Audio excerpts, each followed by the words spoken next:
이제 우리 민법이라는 숲의 마지막 세 번째 나무인 채권 여행을 한번 출발해 보도록 하겠습니다. 자, 먼저 이 채권이라는 나무에 한번 지도를 그려보죠. 이 나무를. 자, 보니까 역시 이 채권에도 채권만에 통하는 규칙인 채권편 총칙이 있습니다. 채권편 총칙. 그리고 이 왼쪽의 나무까지는 매매 교환 이렇게 되어 있죠. 그리고 오른쪽은 임대차 되어 있습니다. 그 구별 기준은 왼쪽은 일시적인 계약입니다. 그러니까 한번 계약의 당사자가 한번 보면은 나중에 볼 일이 없는 거죠. 그렇죠? 그에 반해서 이 오른쪽이 임대차라는 계약은 우리 계속적 계약. 나중에 또 봐야 되잖아요. 그죠?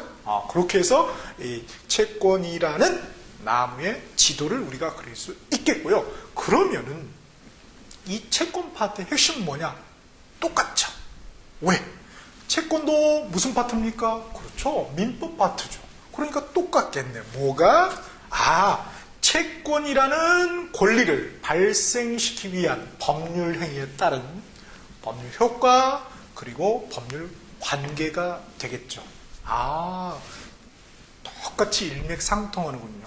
이리관지 꼭 기억하시기 바랍니다. 자, 그러면은 이 채권편에서 우리 총칙 파트부터 쭉 한번 달려보죠. 자, 우리 총칙 파트는 크게 이렇게 세 개의 파트로 우리가 구별해 볼 수가 있어요. 자, 첫 번째, 우리는 이 채권을 채권 하나의 권리니까 우리가 권리가 발생시키는 원인은 이 두 가지라고 그랬죠. 하나는 법률행위, 법률 규정. 그런데 우리 공인중개사 시험에서는 법률 규정은 다루지 않습니다. 채권을 발생시키는 법률 규정은 다루지 않고요.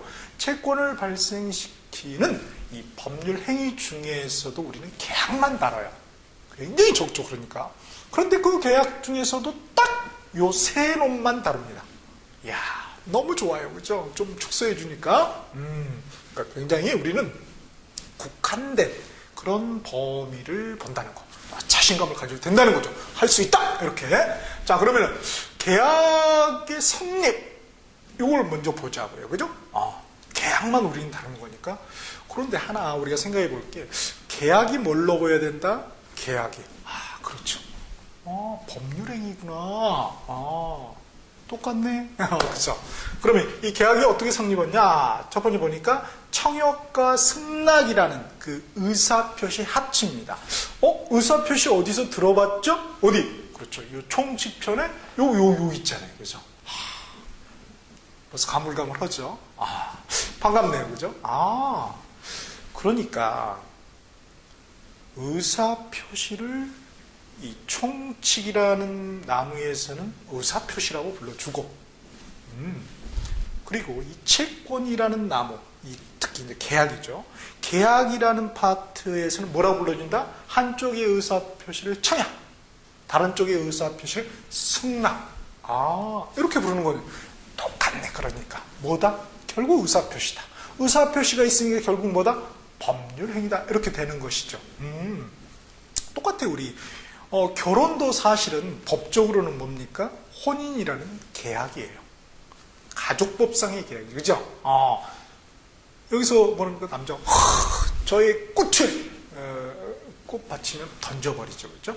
저의 다이아몬드 반지를 받아주시죠! 이렇게 청혼을 하죠. 그죠? 청혼. 요청한다. 혼인을. 근데 여기는 뭐예요?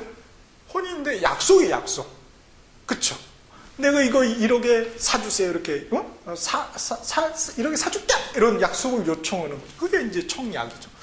어느 쪽에서는, 다이아몬드 반지 받아주지! 까짓것! 이렇게 승낙을 하게 되죠, 결혼을. 그죠? 똑같아요.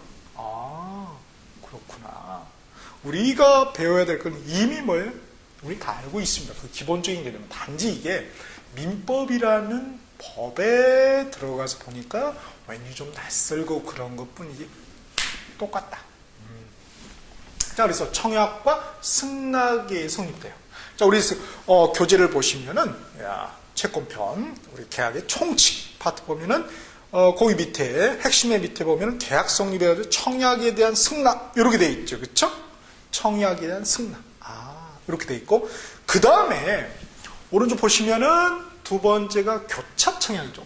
승낙이 아니고 교차 청약이 교차하네? 양쪽 다 청약인 거죠. 그런데 우연의 일치로 이렇게 내용이 똑같은 거예요. 세상 살다 보면 우연이 얼마나 많습니까? 그렇죠? 이렇게 교차 청약에 의해서도 계약이라는 게 성립이 될 수가 있구나. 그렇죠? 그 다음에 세 번째는 의사실현이죠. 내가 하는 의사가 실현이 됐다. 우리 대표적으로 뭐예요? 의료 계약이 있잖아요. 그죠? 의사 선생님 앞에 가서 의사 선생님이 청진기를 쫙 하면은 뭐예요? 우리가 뭐예요? 배를 딱 까죠. 배까? 의사를 표시합니까? 아니죠. 배까? 그러면 뭐 당연히 뭐예요? 의료 계약이 성립되잖아요. 그죠? 그런 거를 갖다가 우리가 의사 실현이다. 자기의 어떤 의도를 갖다가 행동으로서 실현하는 거죠. 그쵸? 그걸 우리 법에서는 똑같이 이렇게 봐서 계약이 성립한 것으로 보는 것입니다. 그러면은 여기 우리 계약이 성립에 그 박스에 나와 있는 거 보시면은 그 의사 실현 밑에 보시면은 뭐라고 돼 있어요? 요 세 가지. 그러니까 요런 세 가지 공통점이 뭐다? 의사표시의 합치다.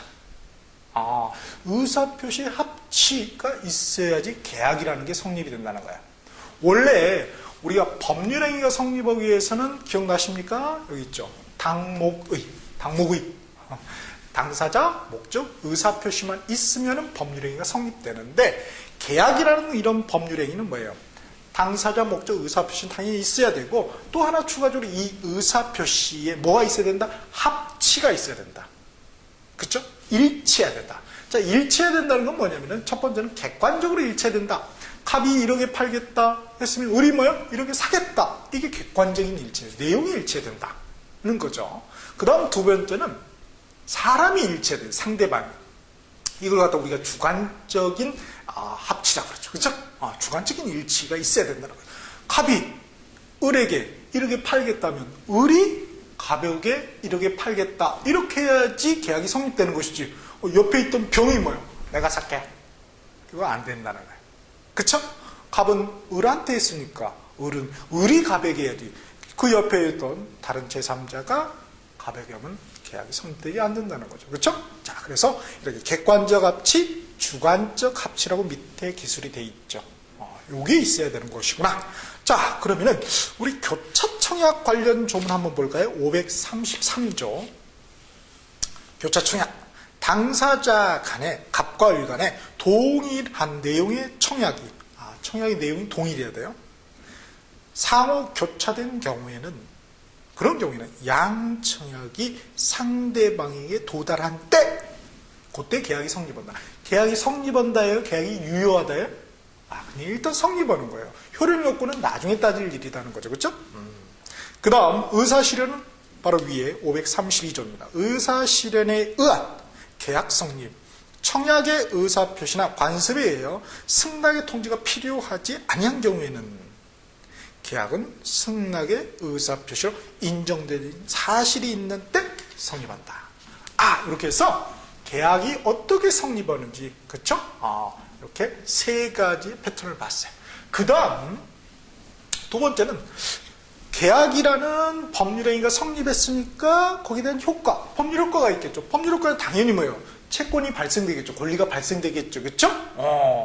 그러면은 그거 말고 어떤 또 효과가 있을까 보니까 동시행의 항변권이라는 게 있더라. 동시행의 항변권.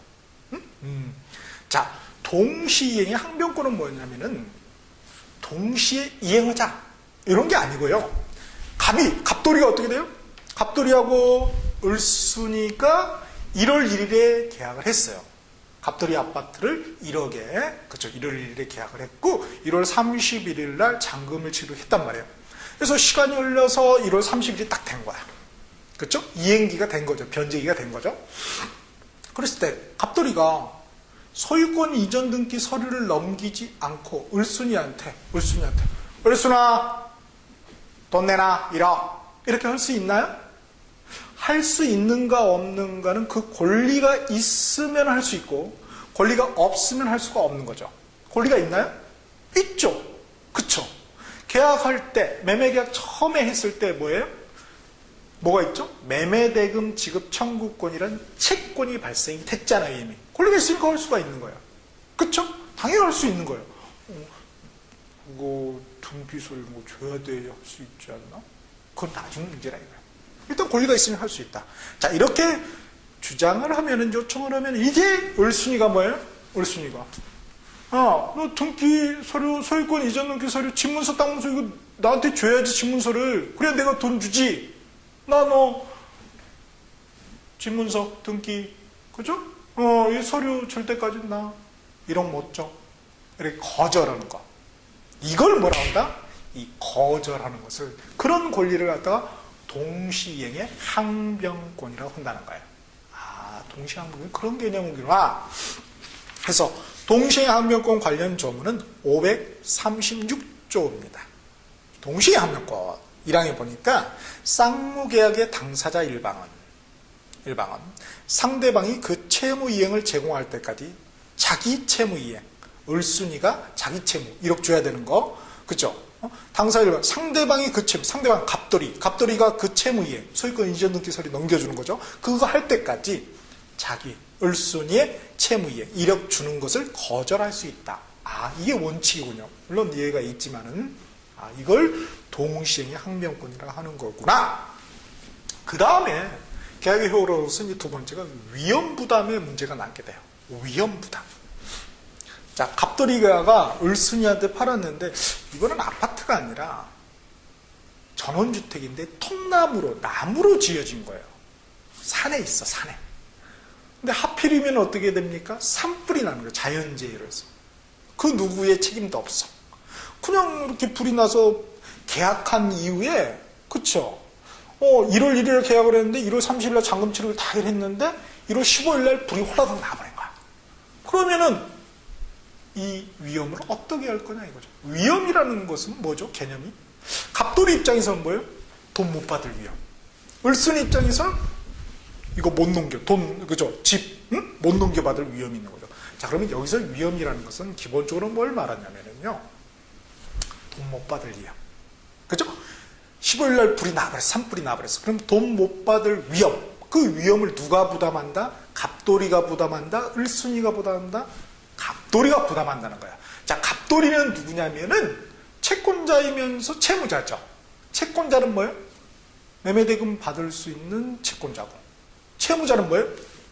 그 집을 넘겨줘야 될 의무가 있기 때문에 채무자가 되는 거죠. 그러면은 여기서 채무자 위험 부담주의라는 말이 나옵니다. 그 채무자는 뭐냐? 후자를 말해요. 집 넘겨주는, 집의 관점에서. 물건의 관점에서 보는 거예요. 그 물건의 관점. 그러니까 갑돌이가 그러한 위험을 부담한다. 그래서 우리는 채무자 위험 부담주의를 원칙으로 하고 있습니다. 물론 예가 있긴 하지만은.